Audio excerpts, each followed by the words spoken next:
Hello everyone. आज की class में हम देखेंगे कि हम फंक्शंस और एरे दोनों एक साथ कैसे बनाते हैं।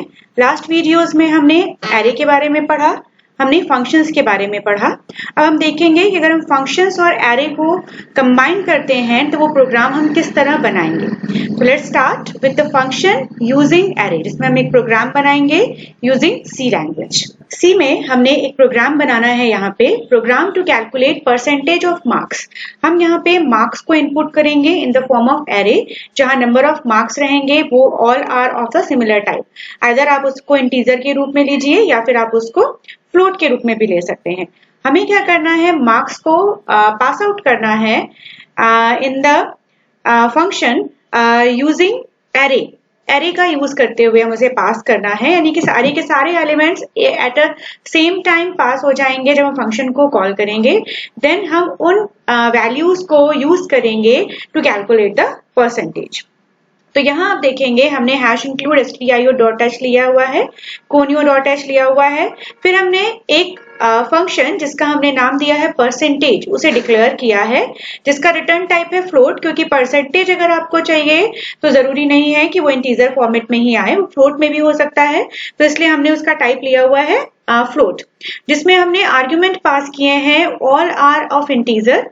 आप फ्लोट भी ले सकते हैं, मैंने यहाँ पे इंटीजर लिया हुआ है और मार्क्स लिया है एरे। दैट मीन्स जब आप कॉल करोगे फंक्शन को तो आपको एज अ आर्ग्यूमेंट पास करना है एरे को।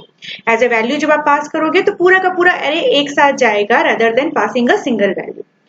फिर यहाँ पे हमने मेन फंक्शन लिया है, इनसाइड द ब्रैकेट हम कोडिंग करेंगे। फिर हमने यहाँ फंक्शन को डिफाइन किया है फ्लोट, परसेंटेज, इंटीजर, मार्क्स, और यहाँ पे हमने लगाया है ब्रैकेट। सबसे पहले अगर आपको परसेंटेज कैलकुलेट करना है तो सबसे पहले आपको पता होना चाहिए कि उसके लिए सबसे पहले हमें जरूरत होगी नंबर्स की। यानी हमने क्या किया, एक मार्क्स नाम का एक एरे क्रिएट किया हुआ है, और एरे जब हमने क्रिएट किया तो उसके अंदर हमने वैल्यू पास ऑन की। सपोज मैंने वैल्यू दी है 67, 85, 79, 56। आप कोई भी वैल्यू जो भी आप चाह रहे हैं मैंने यहाँ पे पुट कर दिया। वैल्यू पुट करने के बाद अब हमें क्या करना है, इसे कैलकुलेट करना है परसेंटेज को। तो वो हमें फ्लोट के फॉर्म में चाहिए होगा, तो मैंने फ्लोट के फॉर्म में एक वेरिएबल डिक्लेयर किया है परसेंटेज।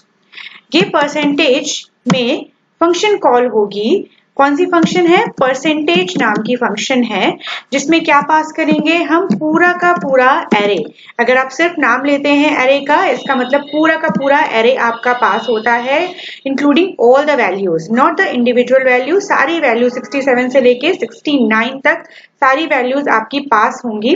और वो जो वैल्यू जब पास होती हैं तो आपका पॉइंटर चला जाता है इस फंक्शन के अंदर, और इस फंक्शन में जो भी मार्क्स थे, जो मार्क्स आपने यहाँ पे दिए हुए हैं, ये सारे मार्क्स आ गए यहाँ पे, यानी कि सारे के सारे मार्क्स मुझे मिल गए। अब मुझे कैलकुलेट करना है परसेंटेज, तो मैंने यहाँ पे लिया है फ्लोट, PER नाम का एक वेरिएबल लिया।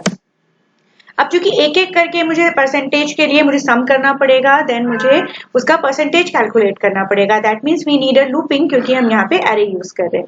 तो लूपिंग के लिए एक वेरिएबल मैंने यहाँ पे लिया आई, और फिर एक लूप लगाया जो एक एक वैल्यू को रीड करेगा। तो आई की वैल्यू 0, और चूंकि चार कितनी वैल्यूज है हमारे पास, 5 वैल्यू है, तो लेस देन 5 तक जाएगा, और आई प्लस प्लस।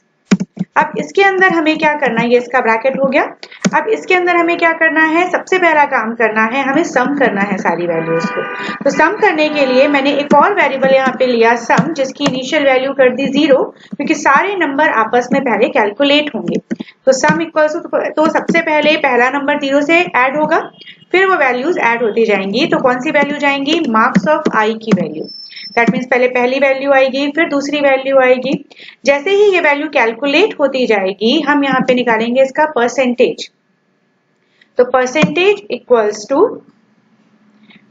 यहाँ परसेंटेज नहीं निकाल के हम निकालते हैं, जैसे सारे नंबर सम हो जाएंगे तो हम यहाँ पे लिखते हैं percentage equals to sum divided by 5 numbers हैं आपके पास, तो ये आपका परसेंटेज निकल जाएगा। आप चाहो तो इनटू 100 डिवाइड बाई 500 कर सकते हो, बट हमने सिंपली इसको क्या कर दिया, सम डिवाइडेड बाई 5। जैसे ही आपका सम निकला, चूंकि रिटर्न टाइप है फंक्शन के अंदर, तो आप इस वैल्यू को रिटर्न कर दीजिए, return PER।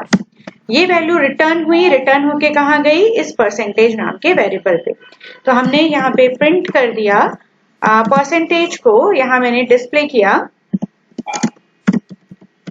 Percentage equals to %f because it is float value, और यहाँ पे किसकी वैल्यू आएगी, PER की। यहाँ लगाया गेट ch ताकि हम आसानी से अपने आउटपुट को विजुअलाइज कर सके। ठीक है, अब हम इसको कंपाइल करते हैं, एरर नहीं है।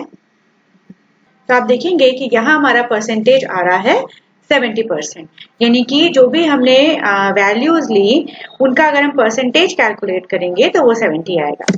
तो यहाँ आप देख सकते हैं कि हमने कैसे वैल्यूज ली, कैसे हमने एरे में वैल्यूज को पास किया। तो इस तरह से आप एरे को एज अ आर्ग्यूमेंट हमने पास किया।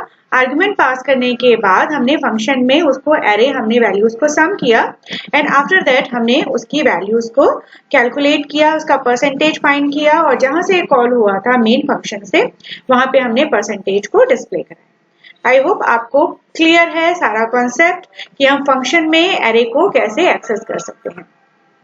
फंक्शन और एरे के जो भी मैंने वीडियोस बनाए हैं मैं उसको डिस्क्रिप्शन बॉक्स में उसके लिंक को सेंड कर दूंगी।